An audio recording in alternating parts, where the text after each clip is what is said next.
The second annual Boomer Senior Guided Expo took place at the Valiant Air Command Warbird Museum recently. While the expo was the main event, the museum itself was also an attraction, with an interesting and absorbing history. We were formed in 1977 with a group of about 11 individuals that just had a passion for vintage warbirds. Some of the vintage warbirds at the museum include a C-47 from the Normandy invasion, a former Blue Angels plane, and a B-25 bomber.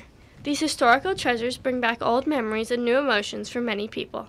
I think that it kind of makes them look back and see and kind of get an idea of some of the sacrifices that were made by the men and women that died in all the way World War I, World War II, Korea, Vietnam, all the way up.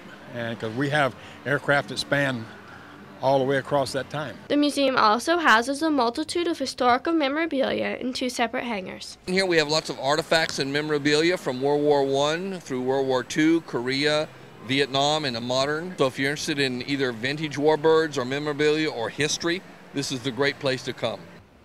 Another way in which the Warbird Museum keeps history alive is through its restoration of vintage warbirds, done entirely by volunteers. It's painstakingly slow work because we're trying to be very, very careful, and naturally we want to do the best job we can. Tuskegee Airman Hiram Mann was also present at the expo to talk about his history and the importance of always keeping history alive.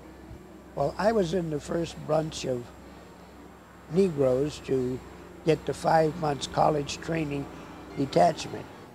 Our group was instrumental in the elimination of segregation in the military.